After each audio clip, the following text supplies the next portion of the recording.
بسم اللہ الرحمن الرحیم۔ السلام علیکم ورحمۃ اللہ وبرکاتہ۔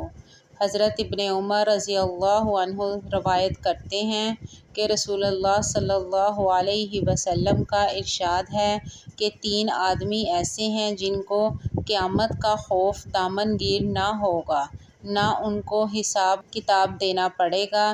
جب تک مخلوق اپنے حساب کتاب سے فارغ ہو وہ مشرق کے ٹیلوں پر تفریح کریں گے۔ ایک وہ شخص جس نے اللہ کے واسطے قرآن شریف پڑھا اور امامت کی اس طرح کہ مقتدی اس سے راضی رہے۔ دوسرا وہ شخص جو لوگوں کو نماز کے لیے بلاتا ہو صرف اللہ کے واسطے۔ تیسرا وہ شخص جو اپنے مالک سے بھی اچھا معاملہ رکھے اور اپنے ماتحتوں سے بھی۔ رواہ الطبرانی۔